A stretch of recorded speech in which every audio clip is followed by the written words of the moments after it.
And now, welcome to this video. We're going to look at a bandwidth management tool called Cake. It's not as interesting. Well, it is interesting. It's not as delicious as it sounds. It stands for Common Application Kept Enhanced. This is moving on from a video I did about PCQs for fair bandwidth management. Making the user experience more enjoyable. But this is maybe a step further. It's now available on router OS version 7, whereas before it wasn't. You'd have to sideload open WRT or something like that.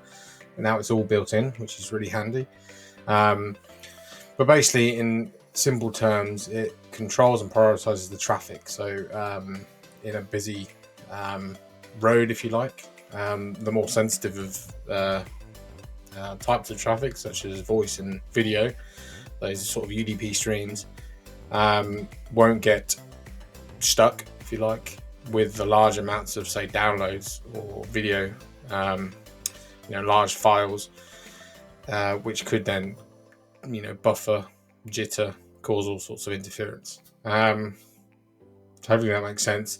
So it reduces the delays, so the latency, and makes the online experience less laggy, for want of a better term. So there's a term which is used called bufferbloat, which is the excessive latency caused by overfilled buffers in the network equipment.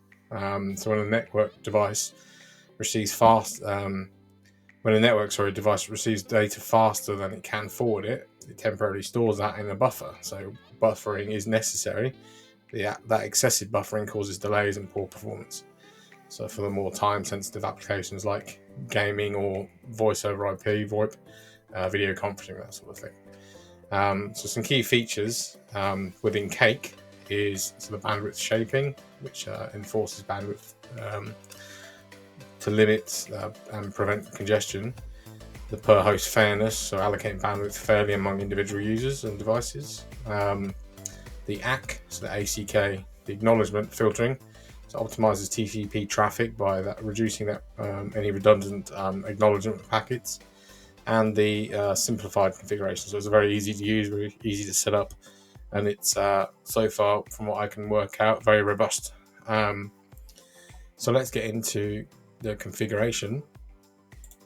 As I do with most of my videos, I have a link in the description to my website, which will have a sort of a step-by-step guide, which will go through the configuration here, and we'll talk about some testing at the end. So I'm hoping what I'm going to be able to do is replicate this buffer bloat. I'm going to generate lots of traffic on the network. Here's a rough topology of what I've got set up. So we are on this test device here. My test router is the one that this device is connecting to and routing through.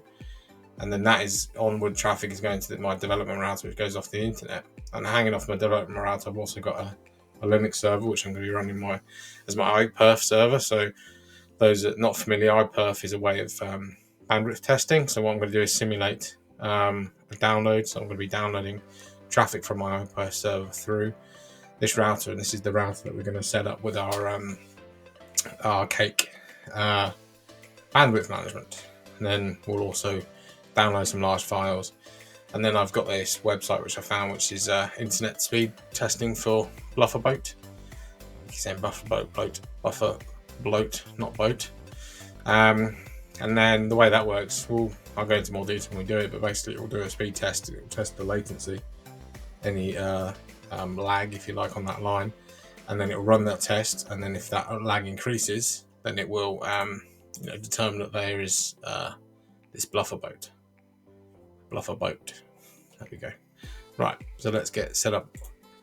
So this is the router that I'm on. These when I'm routing through, it's actually a CHR. So the machine that I'm on is also a virtual environment on VMware, same as this router and same as the onboard router, the development router. But this could be any MikroTik, any router you like. So to match my traffic, I'll show you I've got two networks. Sorry, no, I've got one network. This is the one I'm on user. And I'm going to be routing out of this Ethernet 1 interface. So we want to match all the traffic on this one. Just see, I'll see the IP address I'm on. So there's that one, I'm on there now. Okay. So let's go. To do that, if you have seen my PCQ one, it's exactly the same way. We're going to use Mangle rules because I'm going to build when I build the cake queue type, I'm going to apply it in a queue tree as opposed to a simple queue. Again, we'll go through that. So here I have my address list, user 1, there's my subnet there. So we go to Mangle rules. And we need to add 2, we need to add upload and download. So my upload is going to be pre-routing, and my download is going to be post-routing. My source address list, because we're matching on the source because it's upload, and then my destination because it's download. The destination will be my subnet there. Okay, that action, all we're going to do is mark the packet on both, untick pass through, because again we want it to stop once it actually makes a match, and not pass it through any other rules. And we will call this user 01. This one's upload. And this is user 01-download. Okay, pretty straightforward. There we go. It's already matching stuff because I'm writing through that now. So that's my Mangle rule setup. Now we can do the queuing. So let's go to queues, queue types first of all, and then we're going to add one, and we're going to select cake, and we'll just call this cake for simplicity. So there are lots of different ways you can configure this, but the way I'm going to approach it is from say like a home or a small business, and the key things we're going to focus on is this overhead here. So if we jump back on the website, I've got a table down here which kind of has the overhead is the bytes of the overhead of the packet. So we're using the Ethernet, so we're going to add 18, but we could be using PPPoE or a VLAN because then that adds the extra onto that packet to compensate. And then DSL, somewhere between 8 and 40 is quite a large range. So yeah, we're going to go for 18. Again,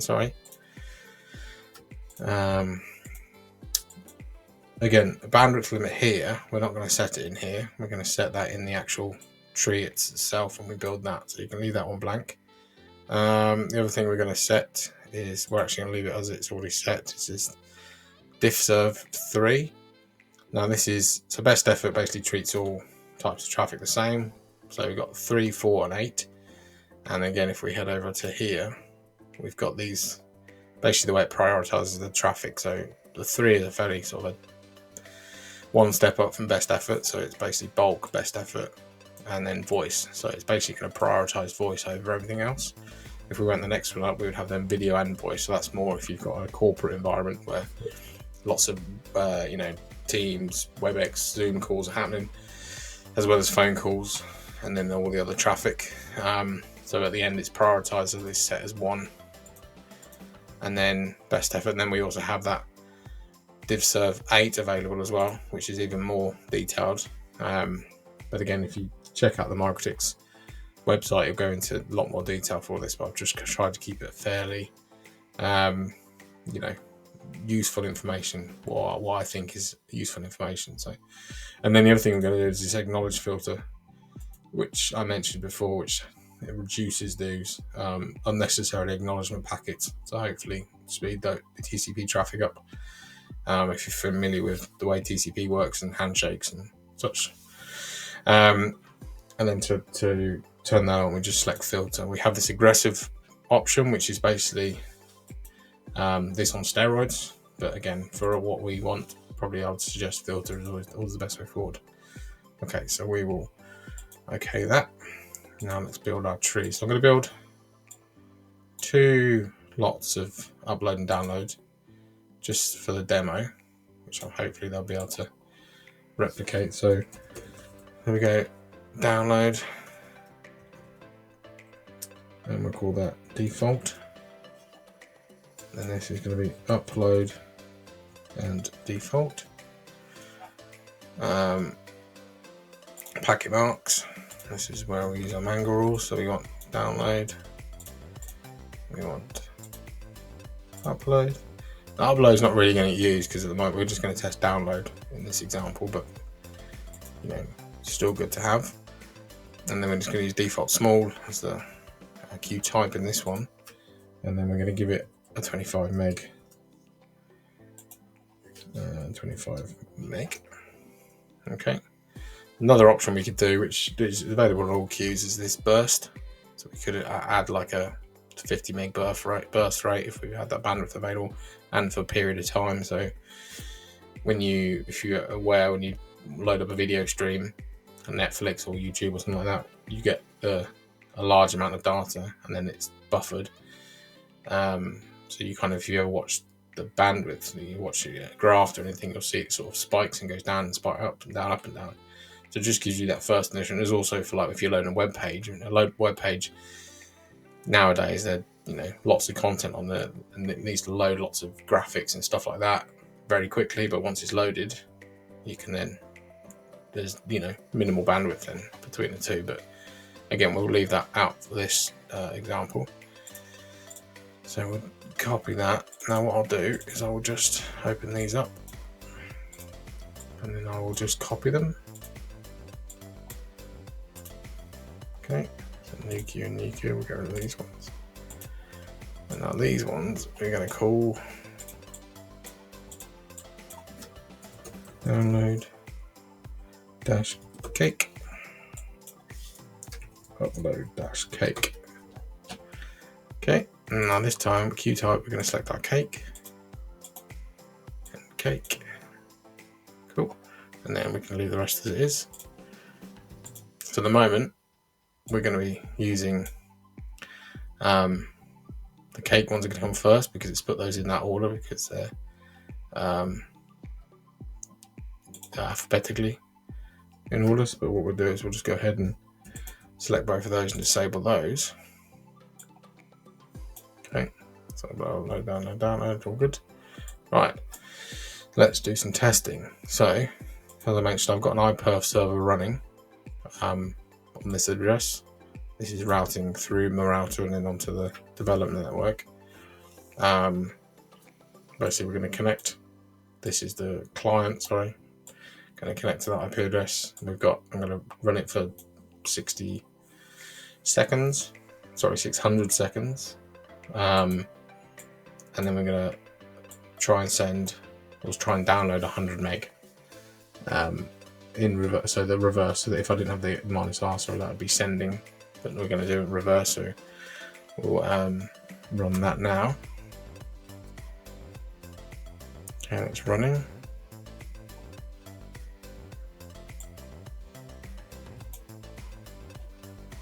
Okay, and okay, so I actually should have meant to select queue type default, sorry, not default small, which we're now. There we are. So I'll just stop and start that again so you can see. Okay, there we go. So now we're downloading and it's limiting it. So we're still downloading that 100 meg there, but we're going to get in 25 there. So again, if I just stop that one, you should see it goes back up to, well, there we are. It's going up to nearly 300. There we go. So let's set them back to 100 because that's what it should be downloading. Okay, and then we enable that again. Right. Okay, that makes sense. Right, there we go. So just to show you, if I was to get rid of that R, just to show you the upload queue, we're now sending 25 megs worth. And there you go. See, it's gone red. Okay. Good. Right, let's get that running. Now what we're going to do is let's download, as I did on my PCQ video, download Ubuntu. because it's a sort of 5 gig file. There we are. So I reckon it's going to take me 2 hours. Let's look at my queue. Okay, nicely maxing out, and this is now dropped, so it can't get to my 25. We're getting about 2 and 3. Okay, now what we're going to do is we're going to run this speed test here and see what it does. So let's start that test. So as I mentioned, so first it tests the latency of the internet, which is this one here, and then we compare the results to a latency test performance while running speed tests. So if the latency increases while we're upload and download tests are happening, your router network equipment suffers from bufferbloat. Okay, so now it's just starting that download. And once that gets going, so it's going to steal all the bandwidth pretty much. So that download is probably going to go quite slow. Yeah, jumped up to 4 hours now. What's this doing? Oh yeah, barely anything. It's gone back to, it's going to gone down to kilobytes. As you can see, now the active latency is going up quite high. So upload probably won't be too badly affected.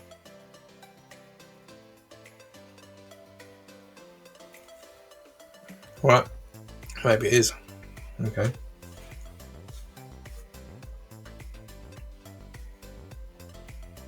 Just wait for this to finish.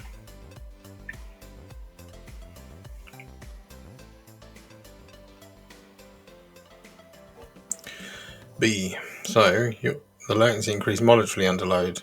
That basically means we'd struggle with 4K low gaming, streaming. Okay. So let's tell you what we'll do. We'll turn off our. Actually, no, if we turn off our queues, it's just going to give us more bandwidth. So it's not an ideal representation. Okay, now what we're going to do is we will stop this so it doesn't time out halfway through. Let's turn off these ones. Then let's enable our cake. Make sure it grabs, it limits our bandwidth. Cool, which it's doing. So I'll store that download running, haven't I? Yep.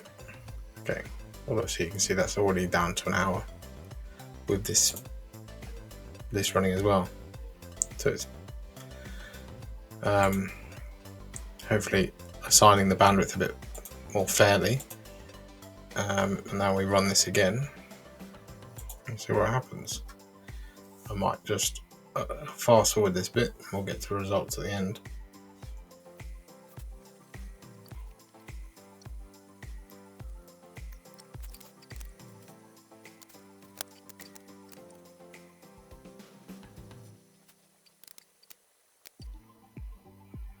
Okay, there we go.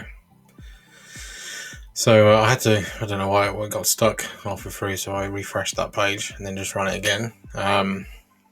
But yeah, didn't increase either upload or download during that, and it only started off with 6 milliseconds of latency. Claims to have done more than it was 25 on what we set it to, so that's fine. It's within that limit.